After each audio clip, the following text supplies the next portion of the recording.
साथियों, आज हम 15वें सर्ग की कथा सुनेंगे। इस 15वें सर्ग में ऋषिशृंग जी राजा दशरथ को पुत्रेष्टि यज्ञ का सुझाव देते हैं और पुत्रेष्टि यज्ञ प्रारंभ होता है। इसी यज्ञ में आहुति लेने के लिए सभी देवता भगवान ब्रह्मा और भगवान विष्णु पधारते हैं। सभी देवता ब्रह्मा जी से प्रार्थना करते हैं कि रावण के वध का कोई उपाय ढूंढा जाए। भगवान ब्रह्मा बताते हैं कि रावण के वध का एक ही उपाय है कि कोई मनुष्य ही उसे मार सकता है। उसने जो वरदान मांगा है उसके अनुसार वो देवताओं, यक्षों, गंधर्वों के हाथों नहीं मारा जा सकता, केवल मनुष्यों के हाथों मारा जा सकता है। इसके बाद भगवान विष्णु वहाँ आते हैं तो सभी देवता उनसे प्रार्थना करते हैं कि आप रावण का वध करने के लिए मनुष्य रूप में अवतार लीजिए। भगवान विष्णु उन्हें वरदान देते हैं कि वे रावण का वध करने के लिए 4 रूपों से अवतार लेंगे।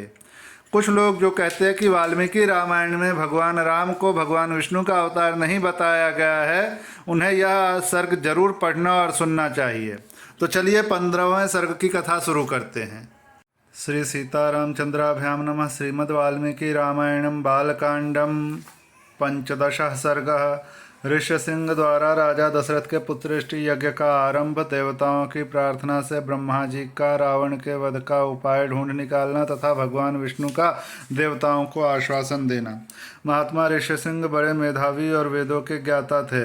उन्होंने थोड़ी देर तक ध्यान लगाकर अपने भावी कर्तव्य का निश्चय किया। फिर ध्यान से विरत हो वे राजा से इस प्रकार बोले, महाराज, मैं आपको पुत्र की प्राप्ति कराने के लिए अथर्ववेद के मंत्र से पुत्रेष्टि नामक यज्ञ करूंगा। वेदोक्त विधि के अनुसार अनुष्ठान करने पर वह यज्ञ अवश्य सफल होगा।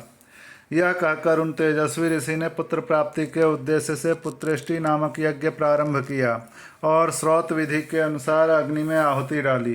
तब देवता, सिद्ध, गंधर्व और महर्षिगण विधि के अनुसार अपना अपना भाग ग्रहण करने के लिए उस यज्ञ में एकत्र हुए। उस यज्ञ सभा में क्रमशः एकत्र हुए दूसरों की दृष्टि से अदृश्य रहते हुए सब देवता लोककर्ता ब्रह्मा जी से इस प्रकार बोले, भगवान रावण नामक राक्षस आपका कृपा प्रसाद पाकर अपने बल से हम सब लोगों को बड़ा कष्ट दे रहा है। इसमें इतनी शक्ति नहीं है कि अपने पराक्रम से उसको दबा सके। हम में इतनी शक्ति नहीं है कि अपने पराक्रम से उसको दबा सके। प्रभु, आपने प्रसन्न होकर उसे वर दे दिया है। तब से हम लोग उस वर का सदा समादर करते हुए उसके सारे अपराधों को सहते चले आ रहे हैं। उसने तीनों लोकों के प्राणियों का नाकों दम कर रखा है। वह दुष्टात्मा जिनको कुछ ऊंची स्थिति में देखता है उन्हीं के साथ द्वेष करने लगता है। देवराज इंद्र को परास्त करने की अभिलाषा रखता है। आपके वरदान से मोहित होकर वह इतना उद्दंड हो गया है कि ऋषियों, यक्षों, गंधर्वों, असुरों तथा ब्राह्मणों को पीड़ा देता है और उनका अपमान करता फिरता है। सूर्य उसको ताप नहीं पहुंचा सकते, वायु उसके पास जोर से नहीं चलती और जिसकी उत्ताल तरंगे सदा ऊपर नीचे होती रहती है, वह समुद्र भी रावण को देखकर भय के मारे स्तब्ध सा हो जाता है, उसमें कंपन नहीं होता।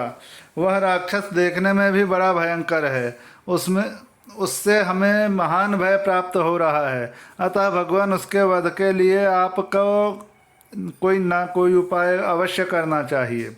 समस्त देवताओं के ऐसा कहने पर ब्रह्मा जी कुछ सोचकर बोले, देवताओं, लो, उस दुरात्मा के वध का उपाय मेरी समझ में आ गया।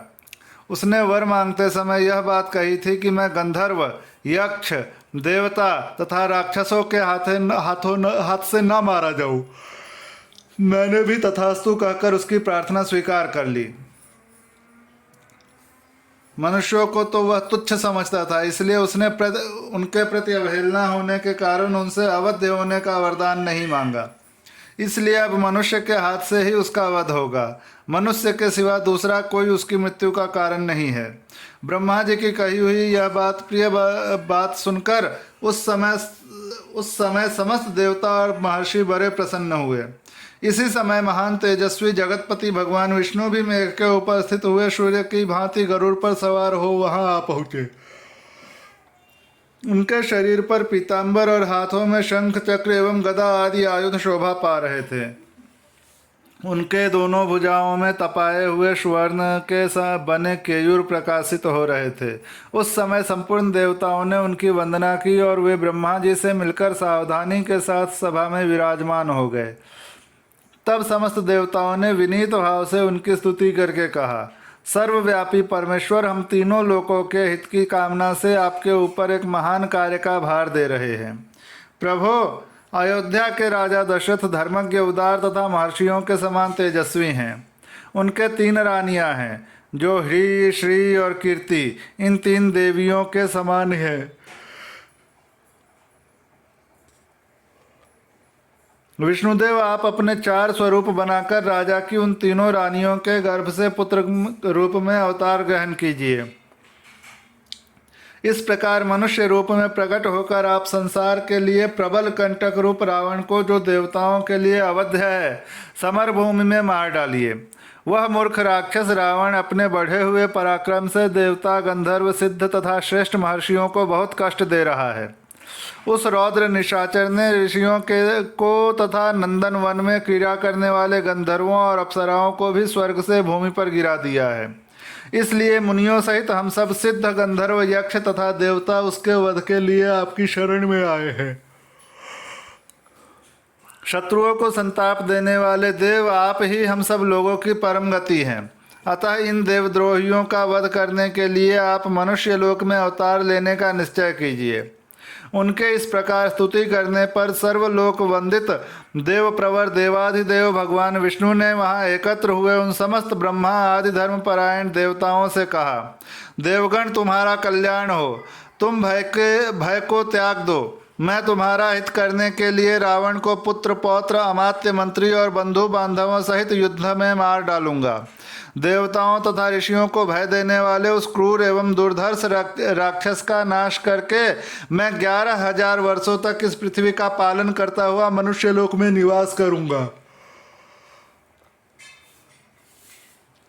देवताओं को ऐसा वर देकर मनस्वी भगवान विष्णु ने मनुष्य लोक में पहले अपनी जन्मभूमि के संबंध में विचार किया। इसके बाद कमल नयन श्रीहरि ने अपने को 4 स्वरूप में प्रकट करके राजा दशरथ को पिता बनाने का निश्चय किया। तब देवता, ऋषि, गंधर्व, रुद्र और अप्सराओं ने दिव्य स्तुतियों के द्वारा भगवान मधुसूदन का स्तवन किया। वे कहने लगे, प्रभो, रावण बड़ा उद्दंड है, उसका तेज अत्यंत उग्र और घमंड बहुत बढ़ा चढ़ा है। वह देवराज इंद्र से सदा द्वेष रखता है, तीनों लोकों को रुलाता है। साधुओं और तपस्वी जनों के लिए तो वह बहुत बड़ा कंटक है। अतः तापसों को भय देने वाले उस भयानक राक्षस की आप जड़ उखाड़ डालिए। उपेंद्र, सारे जगत को रुलाने वाले उस उग्र पराक्रमी रावण को सेना और बंधु बांधवों सहित नष्ट करके अपनी स्वाभाविक निश्चिंतता के साथ अपने ही द्वारा सुरक्षित उस चिरंतन वैकुंठ धाम में आ जाइए, जिसे राग, द्वेष आदि दोषों का कलुष कभी छू नहीं पाता है।